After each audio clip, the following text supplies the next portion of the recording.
Hey everyone, Catherine here. Today is a special day. Today I am celebrating the 4-year anniversary of hitting the road full time. Actually last night, or the 30th I should say, was the first night that I spent in my truck camper, because initially I had moved into a truck camper as I was hitting the road full time. I moved out of my apartment on the 30th into a truck camper, and I needed to be out of my apartment by May 1st. So yeah, it's a lot of emotions are going through my mind. A lot of thoughts are going through my mind. Just remembering back to what things were like at that time, where my head was at that time. The fear, the excitement, the thrill, the terror, all of those things that were happening. I thought this was a great opportunity to share my experience, maybe some words of wisdom, maybe some advice after 4 years of being on the road full time. I have a lot of people tell me that I've inspired them to try this lifestyle, and a lot of questions. If you want to know how I decided to choose this lifestyle, the nomad life, that is actually my most popular video. I made a video entirely on that topic, so I will go ahead and link that below. I'm not going to go into all of that here, but I do want to kind of share what things were like and what I initially did to get on the road, and maybe some words of wisdom with you as well. Again, if you want to know the entire backstory of why I got on the road full time, go ahead and check out the video I have linked below. But in a nutshell, I was just sick of the rat race. I had worked my entire life for the man, and I was sick of asking for time off and having my life dictated by somebody else. So I wanted to take control. I wanted to have the freedom to travel and to see this beautiful country of ours. And I set about planning this whole exodus for about a year. So what I initially did was I started saving. That was the first thing I did. Then I started looking for a rig. I wanted to save enough money to have enough in savings for an emergency fund and to live an entire year without making a cent if I needed to. My goal to produce financial revenue was to become a content creator, and luckily I've been able to make that happen over the 4 years. I had already had a YouTube channel. I was already making videos for 3 years prior to hitting the road full time. So I was already kind of in the game, but I wasn't doing it full time. I wasn't putting all of my efforts into the channel at that time. I knew as soon as I hit the road that was going to change. In order for this type of lifestyle to be financially feasible, I think you either need to be retired, you need to work remotely and be able to work from anywhere in the world, you need to either have some sort of a trust fund or be independently wealthy, or that's about it, or become a content creator like myself. And that's another way of working remotely. That doesn't work for everybody, but there are ways that you do have to make money in order to live this lifestyle. When I first hit the road full time, I only had 8,000 subscribers. Now I have, I think, 86,000 subscribers. That is still relatively modest, I think, after 4 years of being on the road. I've seen channels come up that have only been around for maybe 2 years that have surpassed me and already over the 100,000 subscriber mark. So it's been kind of a slow grower. So for me, I've had to rely on other sources of revenue, other revenue streams, such as doing sponsorships, my Patreon supporters, which are huge. I thank you all so much. Yeah, I couldn't do it without them. So they're just as much of a part of this channel as me. And I have my website where I sell merchandise and prints. That's another form of revenue, and some affiliates that I work with. I definitely could not do it on YouTube ad revenue alone. I think it's a really great idea to have an emergency fund, because things will go wrong. Things went wrong for me right off the bat. My truck broke down about 3 days after being on the road full time. And yeah, you'll definitely need to have that fund just in case. I also wound up spending way more money that first year than I did in the subsequent years, because you're just, getting to know what it's like to be on the road. I spent a lot more money on paid camping and things like that. But you learn as you go, and I've heard that's pretty common amongst people living this lifestyle, that you do spend a lot more money within that first year. A quick word from the sponsor of today's video, RV Mattress by Brooklyn Bedding.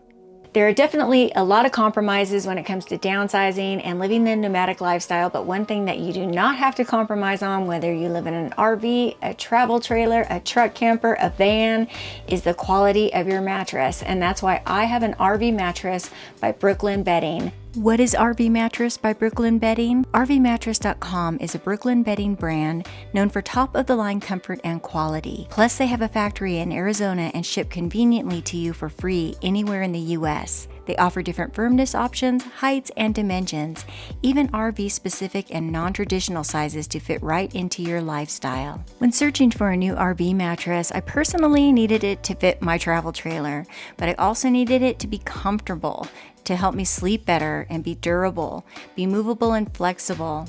Based on this, I got the signature hybrid in the short queen and medium firmness. I've been sleeping on this mattress now for 4.5 months. It is so luxurious, so comfortable. It has changed my sleeping tenfold. I don't know how I lived without it, to be honest.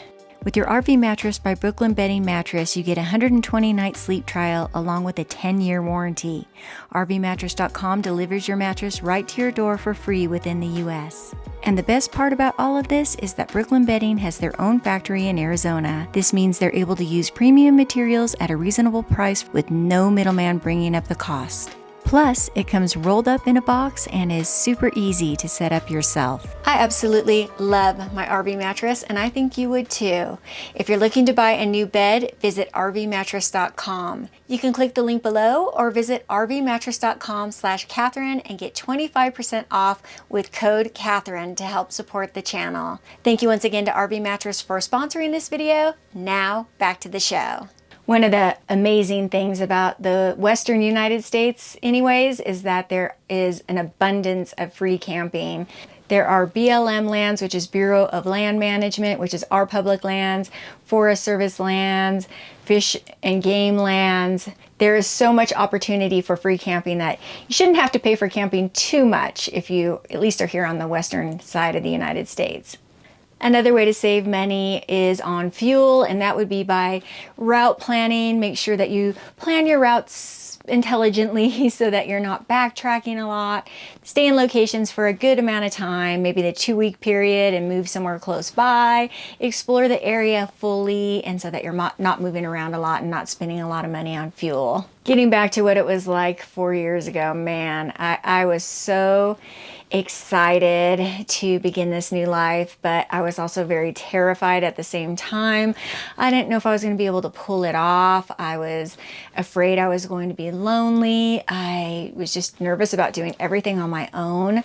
I was used to living on my own. I had been doing that for a long time, but it's a whole different thing when you're traveling and going to new places and being on the road. It's really scary. So I understand that people have fear about starting this type of lifestyle. That is completely natural. One of the things that I learned, and this kind of came with time and experience, is to connect with people more on the road. I think those first 2 years, I was alone a lot. During the second year, it really started to get to me. I wasn't having the best time anymore being on the road. I was feeling a little bit lonely and a bit disconnected from community and friends and family. And yeah, I was kind of starting to second guess whether I wanted to continue to stay on the road. I don't know that I ever shared that on the channel, but that's really what was going through my mind at the time. So I made a concerted effort to not only, go home and visit family more often, try to get them out on the road to spend time with me, but to make sure that I met up with friends and family on the road. And the second 2 years of my journey, I have spent a lot of time with folks on the road, camping with people, backpacking with people, making sure that I make time to go home and visit with family and spend a lot of time with family. And that has made all the difference in the world. It certainly makes the experience a heck of a lot more fun. I've created so many amazing memories. I have seen so many beautiful places, and one of the great things is I can take you all along with me, so it's incredible. I appreciate you all coming along and joining me and living vicariously through me, and the fact that some of you want to get out and try this lifestyle for yourselves. I've always been very good at nesting and making any place that I've lived a comfy and cozy home and making it truly a home, whether it's an apartment, a condo, a house, anywhere I've lived. It's probably the first thing that I do is set about making it feel like home. I did that with the truck camper. I didn't get to do as much with the truck camper as I had hoped I would. It was a 2000 Lance light truck camper. I initially moved into a truck camper before buying this travel trailer last year and spent the first 3 years of my nomadic life in a truck camper. It was older. I did what I could with the time I had before I hit the road, but it wasn't as much as I wanted to do initially because I kind of found it late. I had to find just the right one. I had a short bed truck and it was difficult finding one for a short bed truck, but I made it cozy. I made it homey. And of course, that's the first thing I did with this trailer as well. It's really important when you're always in new places, you're in strange places, you're in places you've never been before, that when you're in your rig, whether it be a van, an RV, a travel trailer, a truck camper, whatever it is, it's very important, I think, for your mental well-being to make it feel like home. When you wake up with familiar surroundings and it feels nice and cozy and peaceful, that brings peace to your soul, no matter where you are. I also just love shopping for home decor. I'd rather shop for home decor than I would clothing.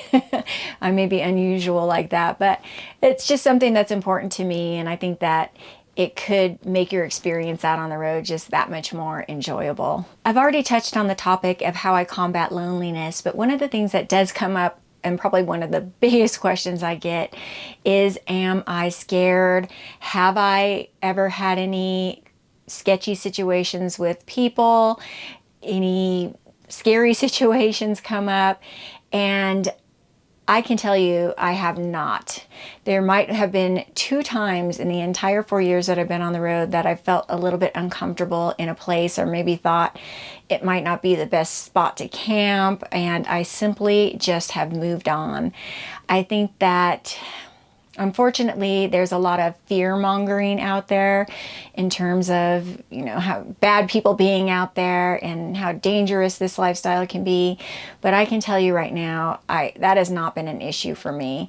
I have felt very much safe being on the road. In fact, I would say that I feel safer living this lifestyle than I would living in a city in a sticks and bricks situation. To me, in a sticks and bricks situation, you're in a city with thousands of people, and I think you're much more apt to have something go wrong in a congested big city than out in the middle of nowhere. A neighbor could be watching you that may have nefarious motives and track your movements. And at least out here, I'm constantly moving around. Yeah, that's just not been an issue, at least in my experience. And I think that's with most people that I know that live this lifestyle, that they have just not had any issues like that. It's more of a concern for me is breaking down or something going wrong with the trailer or the truck or something like that. But in terms of, sketchy people out in the woods, it's just, I have not had a bad experience, thankfully, knock on wood. The biggest tool I'd say that you have in that situation is to trust your gut. Always trust your gut. If you go someplace and you don't feel comfortable, just simply move on. What I normally do is make sure that I have 2 to 3 options for camping in any given area, so that if I get someplace and either it's full or my camping neighbors, it makes me nervous, or anything does not feel right, I can just move on to the next location. The best advice I could give you is be alert, be aware, always be aware of your surroundings, use common sense, and always trust your gut. I think your gut is your best tool out here. There were a lot of years of my life that I let fear prevent me from doing things that I dreamed of and that I wanted to do. It would stop me dead in my tracks. I just was simply too afraid to make a change or make a move. And I did a lot of work and self-reflection and inside work. It was an inside job to not allow that to happen anymore, and to not let fear stop me. And I think that making this move into this lifestyle was a huge step for me. I have, grown so much since being on the road full time. It forces you to grow. It forces you to learn and to let go of fear. It's not that it's not still there, but I just don't allow it to control my life. And unfortunately, I see a lot of people out there that do allow it to control their lives and say that they would never do this, they would never even think about it. They allow the negativity and the fear to seep in, and they just are controlled by the what ifs, or this might happen, or that might happen, or this bad person's out there, or you are going to be killed by a bear, or just all of these things, and the negativity that seeps in that prevents them from, unfortunately, living a full and complete life. You can't fear the what ifs. I could step off a curb in a city and be hit by a car, and is that going to keep me in my house every day? No, you just have to live. And I don't think I'll ever regret this decision, because if something were to happen tomorrow, I at least have lived such a full life, and most of that has taken place within these last 4 years that I've been on the road. It's been so freeing, and I'm not going to say that it's not work. I definitely still have to work. I still have to make a living, but it's on my terms, and I get to do it in the most beautiful locations and share the beauty that I see. The mission statement of this channel was and always has been to capture and share the beauty of this world with others, and I've been able to do that through this lifestyle. I guess that would be my second biggest piece of advice, is not to let fear stop you. I guess I'll go ahead and wrap up this video here. I just really wanted to acknowledge the 4-year anniversary of being on the road full time. I want to thank you all of you who have been with me these past 4 years. I know I had a lot of people come onto the channel once I did hit the road full time, because prior to that, my channel was mainly a hiking and backpacking channel, and I was fearful of that, as well as in terms of if my audience would accept this new part of my lifestyle and content, and you guys have with open arms. It's just been incredible. It's been an incredible journey so far. I can't believe I did it, to be honest with you. I mean, sometimes you're surprised at what you're capable of if you just allow yourself to take a risk. This was a big risk for me, and it definitely paid off, not only in terms of financial revenue. I'm not rich by any means. I just make enough to be able to continue on this lifestyle and maybe save a little bit and handle an emergency if it comes up. But it's just so rewarding. I'm rich in terms of memories and experiences, and to me that's much more important than money. So I thank you all from the bottom of my heart. If you're new to the channel, jump on board. We are always up for a wild ride and lots of fun adventures, and I will see you all on the next adventure. See you soon. Bye-bye.